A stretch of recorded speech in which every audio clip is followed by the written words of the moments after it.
Indus valley civilisation एक प्राचीन कांस्य युग की सभ्यता थी। प्राचीन मिस्र और मेसोपोटामिया के साथ यह निकट पूर्व दक्षिण एशिया की 3 प्रारंभिक सभ्यताओं में से एक थी और तीनों में से सबसे व्यापक। इसकी साइट्स उत्तर पूर्व अफगानिस्तान से एक क्षेत्र में फैली हुई है जो सिंधु नदी और उसके आसपास के उपजाऊ बाढ़ के मैदान पर आज पाकिस्तान और उत्तर पश्चिम भारत में स्थित है।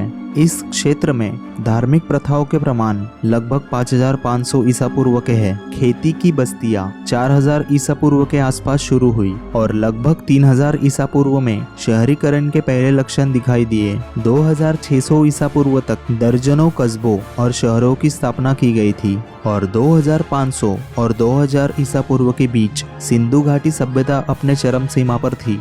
2 शहरों, विशेष रूप से निचले सिंधु पर मोहेंजोदारो और आगे की तरफ हड़प्पा के स्थलों पर खुदाई की गई सबूत बताते हैं कि उनके पास एक उच्च विकसित शहर का जीवन था। कई घरों में कुएं और बाथरूम के साथ साथ एक विस्तृत भूमिगत जल निकासी प्रणाली भी थी। नागरिकों की सामाजिक परिस्थितियां सुमेरिया में तुलनात्मक थी और समकालीन बेबीलोनियन और मिस्रियों से बेहतर थी। ये शहर एक सुनियोजित शहरीकरण प्रणाली प्रदर्शित करते हैं। सिंधु घाटी सभ्यता और निकट पूर्व के बीच कुछ स्तर के संपर्क के प्रमाण हैं। सुमेरियन दस्तावेजों में वाणिज्य, धार्मिक और कलात्मक कनेक्शन दर्ज किए गए हैं, जहां सिंधु घाटी के लोगों को मेलुहाइट्स कहा जाता है और सिंधु घाटी को मेलुहा कहा जाता है। मेलुहाइट्स काली भूमि के पुरुष अगड़े के नारंपाप को सभी प्रकार के विदेशी माल लाते थे।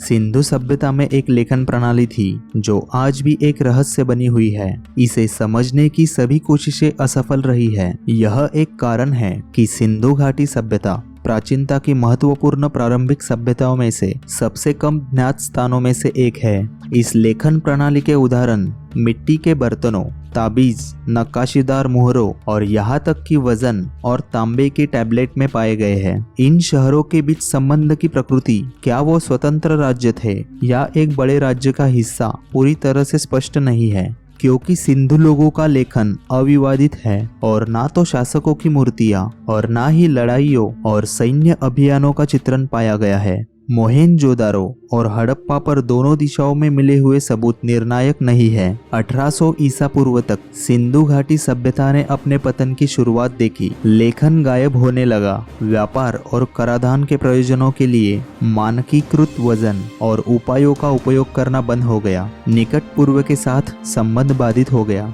और कुछ शहरों को धीरे धीरे बंद कर दिया गया।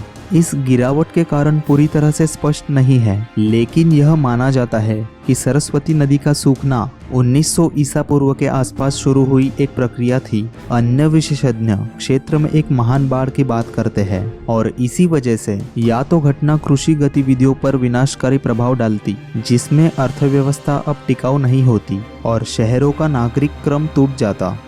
लगभग 1500 ईसा पूर्व खानाबदोश पशु चरवाहों का एक बड़ा समूह आर्य मध्य एशिया से इस क्षेत्र में चले गए। आर्य हिंदू कुश पर्वत को पार कर सिंधु घाटी सभ्यता के संपर्क में आ गए। यह एक बड़ा प्रवास था और इसे एक आक्रमण के रूप में देखा जाता था, जिसे सिंधु घाटी सभ्यता का पतन का कारण माना जाता था। लेकिन यह परिकल्पना आज सर्वसम्मति से स्वीकार नहीं की जाती है। इस प्रकार सिंधु घाटी सभ्यता समाप्त हो गई। कई शताब्दियों के दौरान आर्यों ने धीरे धीरे कृषि को अपनाया। आर्यों द्वारा लाई गई भाषा ने स्थानीय भाषाओं पर वर्चस्व हासिल किया। दक्षिण एशिया में आज सबसे अधिक बोली जाने वाली भाषाओं की उत्पत्ति आर्यों के पास वापस चली गई, जिन्होंने इंडो यूरोपियन भाषाओं को भारतीय उपमहाद्वीपों में पेश किया। आधुनिक भारतीय समाज की अन्य विशेषताएं जैसे कि धार्मिक प्रथाओं और जाति विभाजन को भी आर्य प्रवास के समय का पता लगाया जा सकता है।